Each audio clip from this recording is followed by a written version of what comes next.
Boa tarde. Bem, eu me chamo Luana, sou uma candidata, né, desse processo seletivo de hoje, professora substituta, e vou entregar à banca o material que eu separei para a aula de hoje, que no caso é o plano de aula de acordo com o edital, e eu elaborei também um roteiro de apresentação para seguir o passo a passo da minha aula de hoje. Aí eu vou entregar, né, a cada professora lá.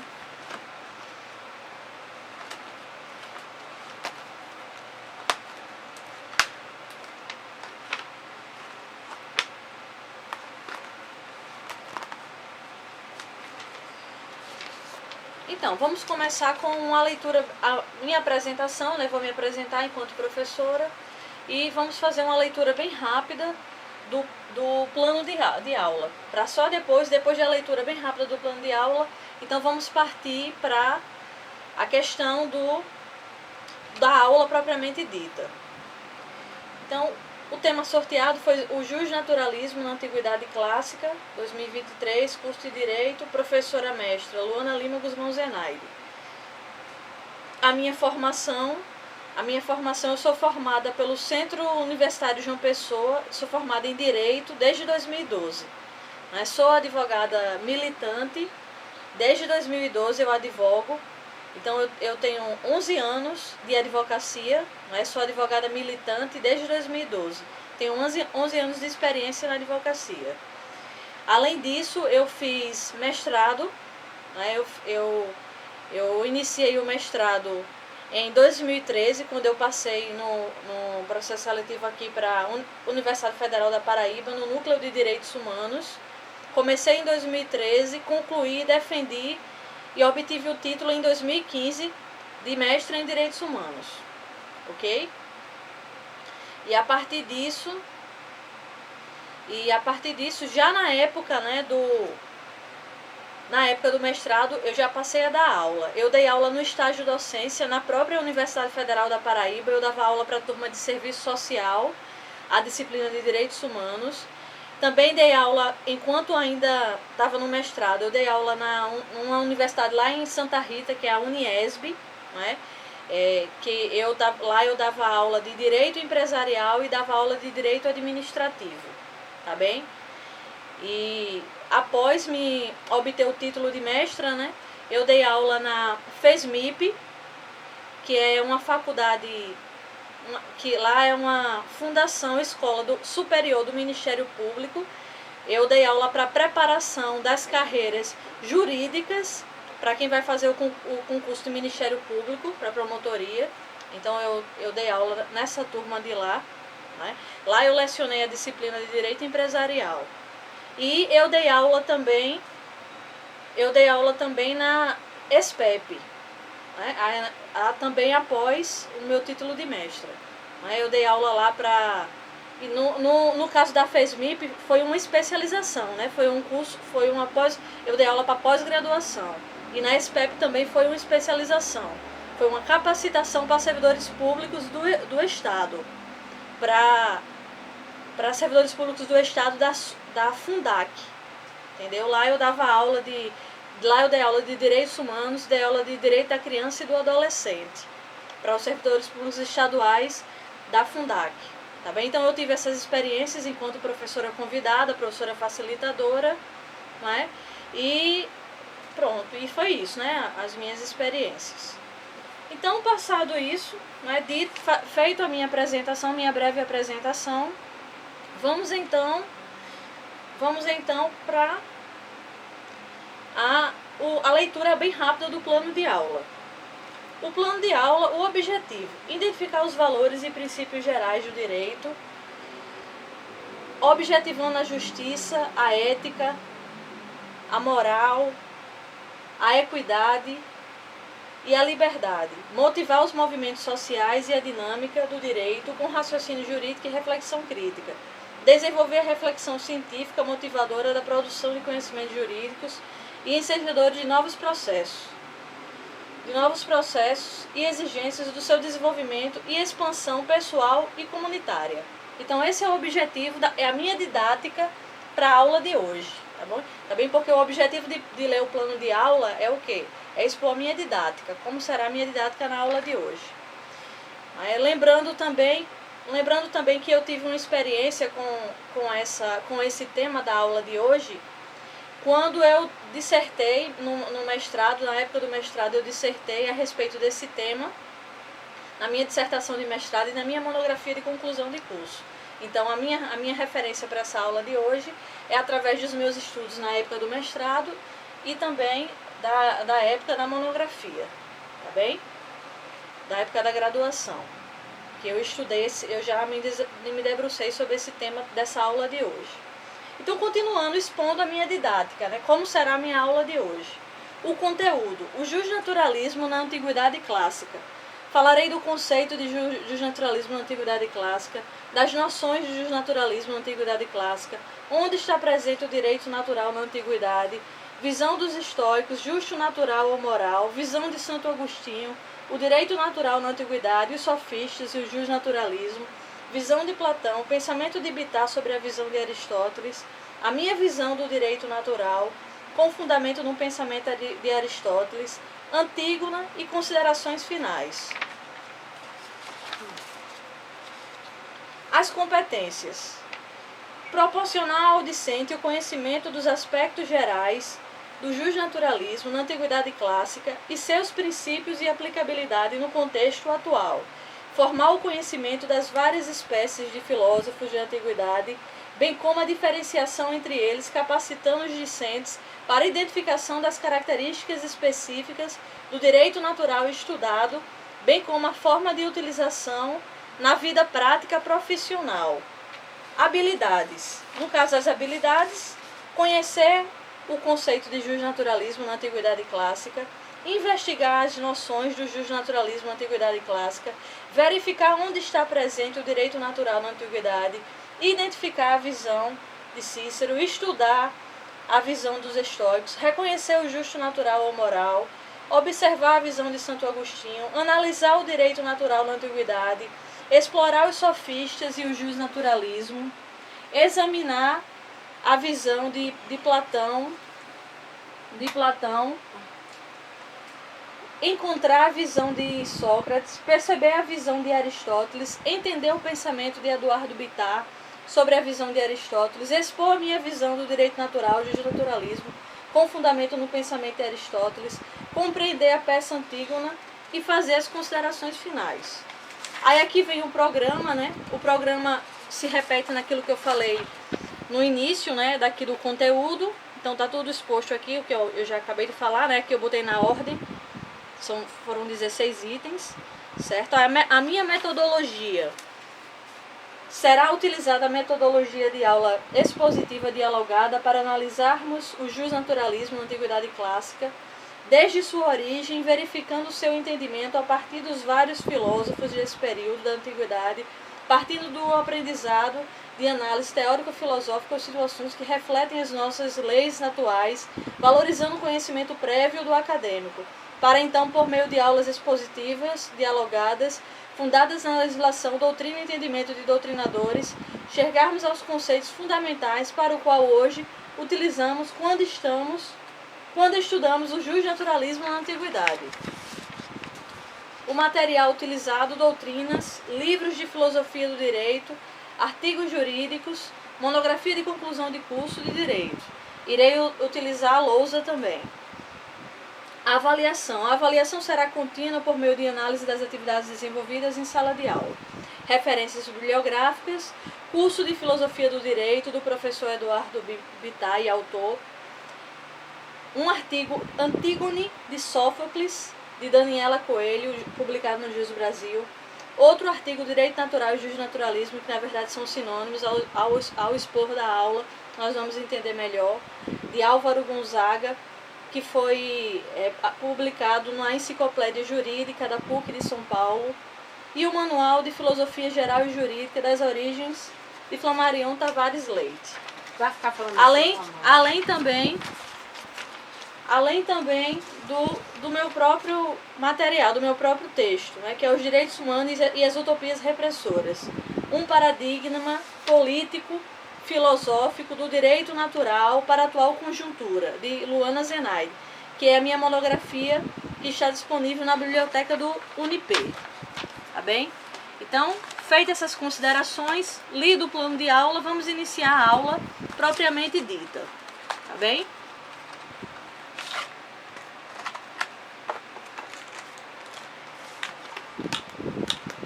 Então, a aula de hoje é sobre o jusnaturalismo. O jusnaturalismo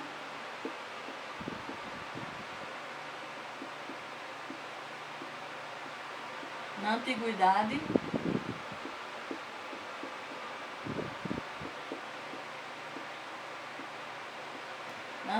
clássica.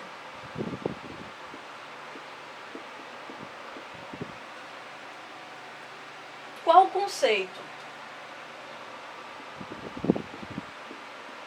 O conceito de jusnaturalismo é uma doutrina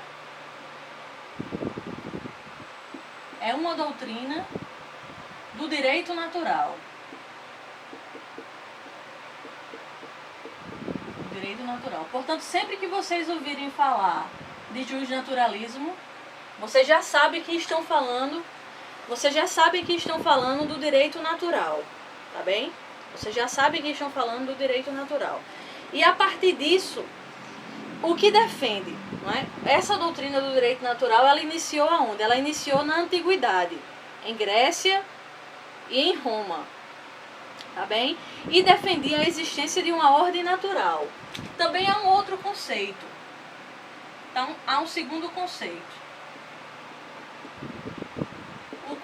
O outro conceito que a gente tem de jusnaturalismo é que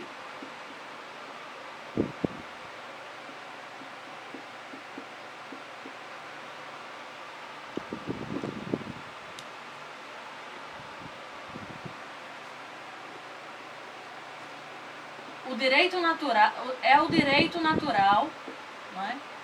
É um direito subjetivo, certo? É um direito subjetivo que é diverso do direito existente nas leis escritas, tá bem? E esse direito subjetivo, ele prega a ordem de uma lei chamada ius naturalis, de uma lei natural, certo? De uma ideia, a existência de uma ordem natural, chamada de ius naturali. Ius naturali. Certo? Portanto, esse direito natural é diferente do direito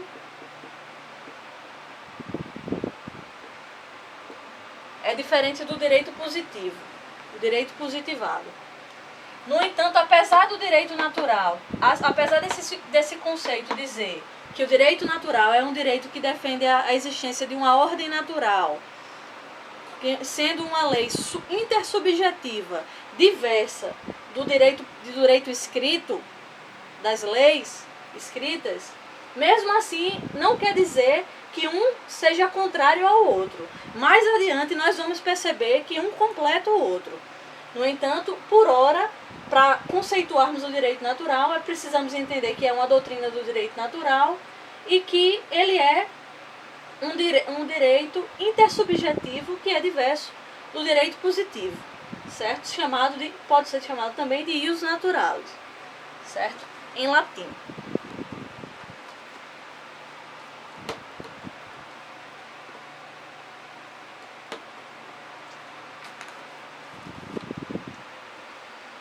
Onde está presente o direito natural da antiguidade? Principalmente em Sócrates e em Platão. Mas também está presente, em quem? Está presente também na cultura, muito presente na cultura grega, principalmente nos estoicos. Mas os principais principais filósofos que trataram a respeito do direito natural, do jusnaturalismo, quem foi? Foi Aristóteles e Platão, tá bem? É isso. Acabou tua aula. Então vamos continuando. Um dos filósofos que trataram a respeito desse assunto, quem foi? Foi Cícero, certo? Visão de Cícero. O que é que Cícero dizia? Cícero, que é um filósofo romano, ele dizia que existia uma lei eterna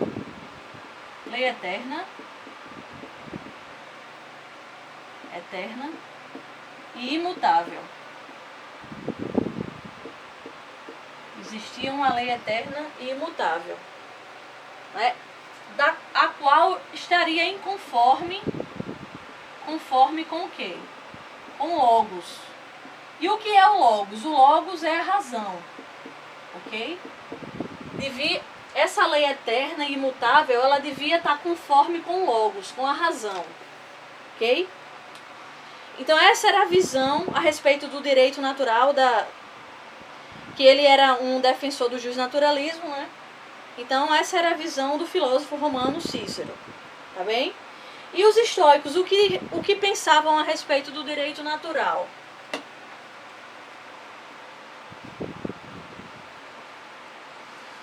Os estoicos, eles vão pregar o quê?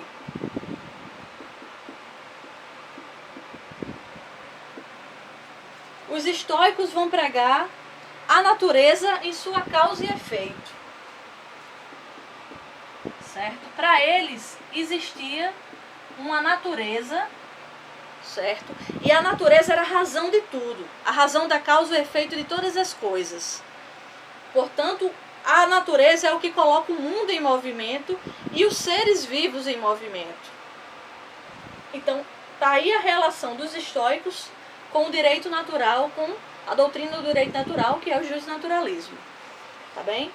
Afinal de contas, o que é o justo natural? Mas afinal de contas, o que é o justo natural? O que é moral ou moral? Né? O que seria então o justo natural ou moral? Seriam as regras jurídicas que vêm da natureza, ou seja, do logos, da razão. Tá bem? Então seria aquilo que vem do logos, da razão. Tá certo? E a visão de Santo Agostinho, outro filósofo da antiguidade, Santo Agostinho. Tá bem?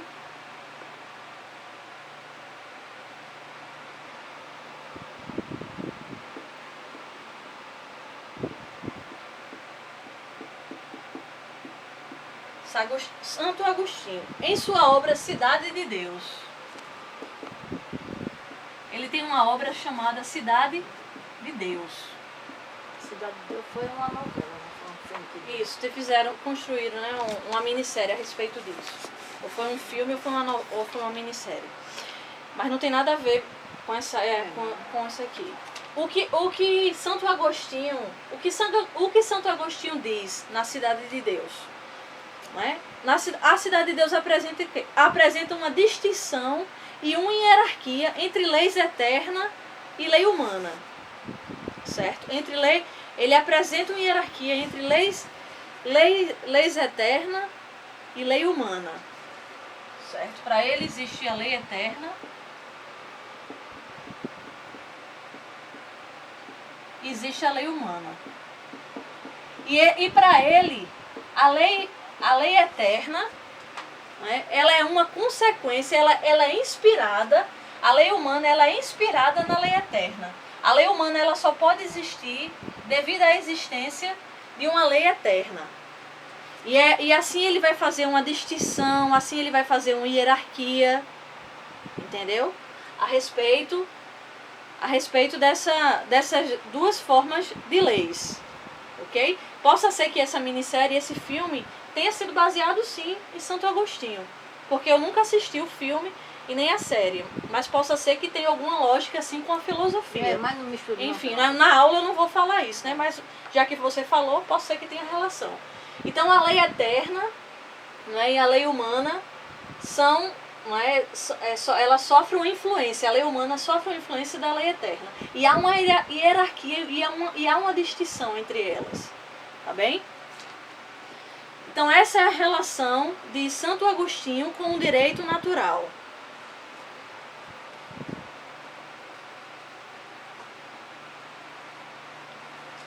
o justnaturalismo, também é defensor do justnaturalismo. Então, estudamos aqui que surgiu na Grécia, na verdade, surgiu na Grécia, essa doutrina surgiu na Grécia Antiga e em seguida se propagou para Roma. A ideia da existência de um direito inerente à própria condição humana. Mas, afinal de contas, quem foram os precursores? O precursor foi Sócrates, Aristóteles, Platão? Não. Os principais eu acabei de dizer que foi Sófocles e Platão. Foram os principais a falarem desse tema. No entanto, não foram eles os precursores. Os precursores do direito natural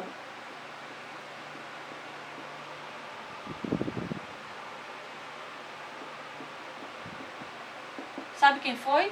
Foram os sofistas. Sabe quem foi os sofistas? Você sabe que você já perguntou isso. Os sofistas foram quem? Os sofistas foram filósofos, os primeiros filósofos a existirem na antiguidade. Eles eram homens sábios, eles eram homens eruditos, filósofos. E eles tinham discípulos e tinham alunos que seguiam ele, viajavam com eles, acompanhavam eles. E esses filósofos, esses sofistas, eles cobravam dinheiro para poder passar o conhecimento dele e ensinar a filosofia, ensinar a retórica, ensinar todo o conhecimento deles para os seus discípulos e alunos. E então era isso. E esses sofistas foram eles que trouxeram as primeiras noções do que a gente vai entender hoje sobre justnaturalismo, sobre direito natural. Foram os precursores do direito natural, do justnaturalismo. Tá bem?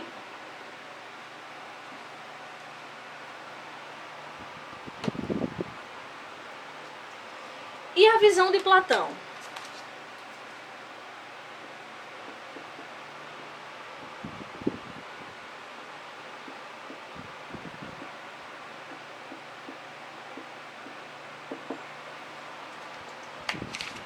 A visão de Platão. Platão possui 3 camadas. Aliás, para Platão primeiro, para falar do direito natural, ele começa dividindo o que é o homem. Homem. Na visão de Platão, o homem possui 3 camadas. Possui 3 camadas. Uma camada inferior. Nessa camada inferior estão os instintos, não é? Os instintos, que é o quê? A necessidade de nutrição e de reprodução. Tem uma camada intermediária,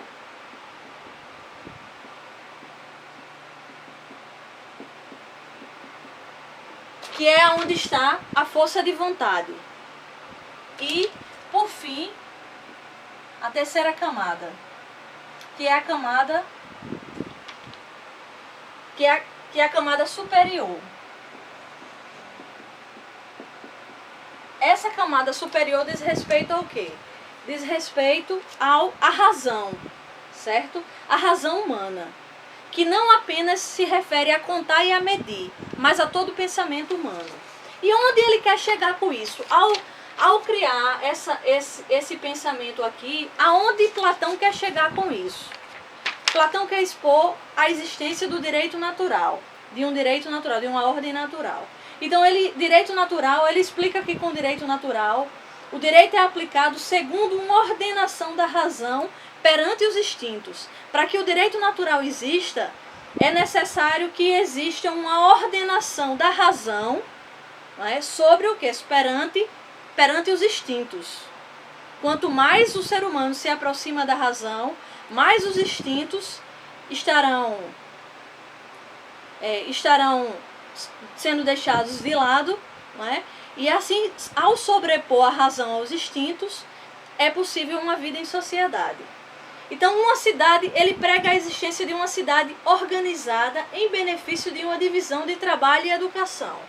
Então, para Platão, deve existir o que numa cidade organizada? Deve existir trabalho e deve existir o que também, além de trabalho? deve existir, além de trabalho, deve existir educação. Educação para os jovens. Para os jovens. A partir do trabalho e da educação dos jovens, o ser humano vai se aproximar de quê? Vai se aproximar da razão humana. E a partir disso, vai ser possível o homem se aproximar das virtudes. E através das virtudes, há uma harmonia em sociedade. Há um equilíbrio entre a sociedade. Então, o direito natural para Platão, como eu havia dito no começo da aula, não é contrário. Para Platão, o direito natural não é contrário ao direito positivo. Ao direito positivo. E ele aqui, ele está sendo o quê? Um visionário, né? Na verdade, ele fez, olha, quando a sociedade reconhecer a existência de um direito natural e passar a viver de acordo com as virtudes, vai ser possível a positivação desses direitos. Um não anula o outro, muito pelo contrário. Para que haja uma concretização do direito natural, é necessário que esses direitos naturais sejam positivados. Então, embora tenham conceitos diferentes, um não anula o outro. Então, nesse sentido, ele foi um visionário. Porque hoje o que vemos, hoje no princípio da dignidade humana, nos direitos humanos, né, nos direitos fundamentais, tudo partiu da doutrina do justnaturalismo. Hoje, se existem os direitos básicos, os direitos sociais, os direitos mais básicos dos indivíduos, é porque um dia foi defendido a doutrina do justnaturalismo, a existência do direito natural. Nesse sentido, Platão foi um visionário, não é verdade? Então, a importância superior do direito baseado na antropologia do direito natural. É o que ele defende, certo? Alguns autores nesse ponto dizem até que ele foi um precursor do princípio da dignidade da pessoa humana. Na visão de muitos autores de filosofia do direito, ele foi um precursor do princípio da dignidade da pessoa humana. E foi um visionário aí nesse sentido. Agora vamos partir para o próximo ponto da aula de hoje. Visão de Sócrates.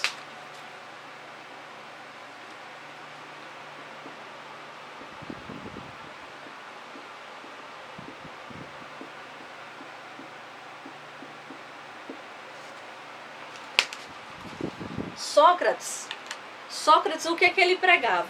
Qual a relação de Sócrates com o direito natural, com o justnaturalismo? Sócrates, ele pregava que o justo não se esgota no legal. Haja vista que acima de uma lei humana há uma justiça natural e divina. Esse pensamento aqui, essa citação aqui, está dito no Manual de Filosofia do Direito do professor Flamarion Tavares Leite, o qual eu tive a honra de tê-lo como meu orientador de TCC, de monografia, na época da minha graduação lá no Unip. Não é? Ele muito bem me orientou. Não é? Tivemos uma lastimável perda, que o professor Flamarion faleceu de Covid-19 em 2021. Foi uma perda irreparável, né? Uma perda lamentável. E ele era uma sumidade da filosofia do direito. Então, o professor Flamarion, ao falar do direito do justnaturalismo, do direito natural, ele falava da visão de Sócrates, que Sócrates entende que o justo não se esgota no legal. Haja vista que há uma lei humana, uma justiça natural e divina.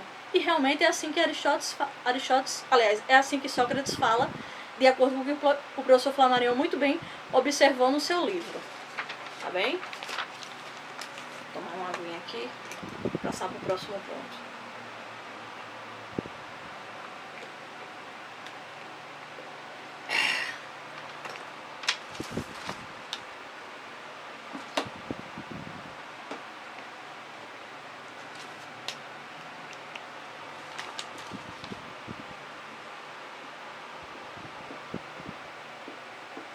Visão de Aristóteles.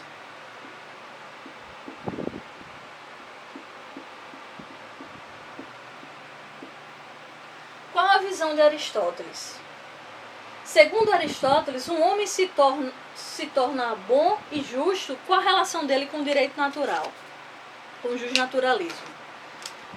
Segundo Aristóteles, um homem se torna bom e justo por sua própria determinação, sendo inseparável da vida em sociedade. Entende? Então, quanto mais consciente do senso de justiça para Aristóteles, mais perto a sociedade está de viver uma cidadania plena, de ter uma capacidade de desenvolvimento e viver em uma sociedade perfeita, okay? Ou pelo menos o mais perto da perfeição, tá bem? Então, para isso Aristóteles ele prega muito a questão do bom e do justo, de você se autodeterminar e ser íntegro por natureza. Entende? Essa é a visão do direito natural, do justnaturalismo segundo Aristóteles. Então vamos para a visão de Eduardo Bittar, que ele também ele vai explicar melhor como é esse pensamento de Aristóteles, explicando melhor o que seria esse justo e esse bom que Aristóteles tanto fala, na visão de Eduardo Bittar. Então, o justo natural não depende para a sua existência de qualquer decisão, de qualquer positividade, de qualquer conceito ou opinião. O que é por natureza é tal como é mesmo, mesmo que varie ou mude. Não interessa se vai ser nessa cidade, se vai ser nesse país, onde quer que estivermos. Mas sempre, onde quer que estivermos, sempre vai existir a noção de justiça, a noção do que é bom e do que é ruim. E aí entra a questão de você perceber, né, dentro da sua própria capacidade de desenvolvimento racional enquanto ser humano, o que é necessário de você ter como conduta para você conseguir conviver bem dentro de uma sociedade. Então é isso que ele vai, trazer o Eduardo Bittar desenvolver. Então não interessa se muda o local, muda o lugar, se você está nesse país ou se você está nessa cidade. Mas sempre aquela noção daquele direito natural, independente do espaço, independente do lugar, sempre vai existir, independente do tempo, tá bem? Então, a minha visão do direito natural, justnaturalismo, com fundamento no pensamento de Aristóteles. Aristóteles concebia a justiça como a virtude dos homens que são íntegros por essência. Então essa é a minha visão, porque eu tenho um trabalho escrito a respeito desse assunto e segundo Aristóteles, o que eu penso segundo o que Aristóteles diz. Eu penso que Aristóteles concebia a justiça como virtude dos homens que são íntegros por essência. Praticam atos benignos no convívio social, não pelas normas legais, mas por uma conduta voluntária. Ok? E, pois bem, eu falei bastante aqui, né? Eu expus bastante o pensamento de vários filósofos, mas agora vamos para um exemplo concreto. Eu acredito que a banca pode estar se questionando. Me dê um exemplo concreto, o que seria uma situação, um exemplo em que existiria um conflito do direito natural. Aí, então vamos trazer a peça Antígona. Vamos falar aqui de um caso concreto, que é uma obra escrita na antiguidade pelo dramaturgo e filósofo Sófocles, que ele escreveu Antígona. É uma tragédia grega, ok? Da antiguidade. E o que dizia Antígona? O que é que ele dizia? O que é que ele dizia nessa obra Antígona? Resumindo, Antígona desafia as ordens do rei de Tebas, Creonte, em nome de uma lei que para ela era bem mais relevante do que as imposições das leis humanas. O direito natural, o direito de enterrar seu irmão, afirmando ser ela um direito divino. Então, Antígona tinha 2 irmãos, Eteocles e Polinices. Eles conflitam entre eles em busca do reino, para ver quem ficaria com o reino. Os 2 acabam se matando, um mata o outro. E então, quem é nomeado rei é o tio Creonte, rei de Tebas. E ele decide que Polinice não iria ter o direito de se enterrar, porque ele tinha desrespeitado também as ordens do rei. Então, fica determinado que ele não teria o direito de ter o corpo enterrado. Então, Antígona, que é irmã de Polinice, ela vai enfrentar o rei em busca de um direito natural, de um direito divino. E qual seria esse direito natural, esse direito divino? Enterrar o corpo do irmão. Então, ao desafiar o rei, que deu ordens para que ele não fosse velado, ela morre, ela é condenada à morte, ela é executada. E quando ela é executada, como é uma tragédia grega, várias outras pessoas morrem. O noivo dela se mata ao vê-la morta, e em seguida a mãe do noivo se mata e um monte de gente morre.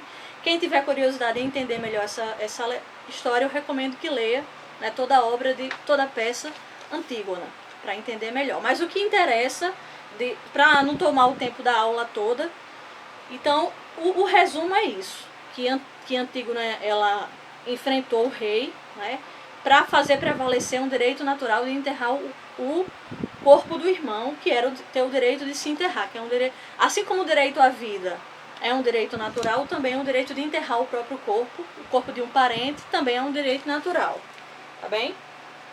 Vamos finalmente para as considerações finais, para a gente fechar a aula de hoje, encerrar a aula de hoje. As leis naturais se baseiam em valores divinos que absorvemos pelos antepassados. Portanto, não mudam nem no tempo nem no espaço. Trata-se de um direito baseado no bom senso, naquilo que antes mesmo de ser concebido pelo Estado, pelo indivíduo como legítimo, todo mundo percebe que realmente o é. Não é verdade? Nós percebemos que realmente o é, que é um direito legítimo.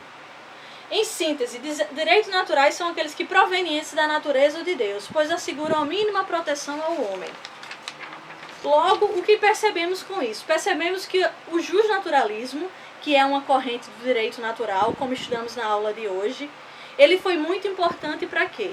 Ele foi muito importante para o desenvolvimento do princípio da dignidade da pessoa humana, dos próprios direitos fundamentais, dos próprios direitos sociais e até mesmo no plano nacional e internacional para a existência dos direitos humanos. Eu defendi isso tanto na minha monografia de conclusão de curso, como também na minha dissertação de mestrado, que o desenvolvimento dos direitos humanos só puderam existir, assim como o desenvolvimento do princípio da dignidade humana e dos direitos fundamentais, só foram possíveis existir hoje com essa noção que nós temos hoje, e para serem positivados, primeiro passaram pela noção do justnaturalismo, que é a doutrina do direito natural. Entende? Então, por hoje é só. Então, vamos falar aqui das referências bibliográficas, que eu já falei no plano de aula, né? Que eu trouxe aqui o curso de filosofia do professor Eduardo Bittar, trouxe um artigo de Antígona de Sófocles, de Daniela Coelho, um artigo de direito natural e justnaturalismo, que nós explicamos aqui que são sinônimos, né? Um completa um, explica o outro. De Álvaro de Gonzaga, publicado pela Enciclopédia da PUC de São Paulo. O Manual de Filosofia Geral e Jurídica das Origens, do professor Flamarion Tavares Leite. E minha monografia de conclusão de curso de Direitos Humanos e as Utopias Repressoras, um paradigma político-filosófico do direito natural para a atual conjuntura. Tá bem? Então, a minha contribuição é essa. Eu vou deixar espaço agora, né, para a banca poder fazer as suas considerações, perguntas, se for necessário, e questionamentos. E estou aberta agora à banca. Tá bem? Muito grata pela atenção de todas. Espero ter contribuído com a aula de hoje para o melhor desenvolvimento desse tema.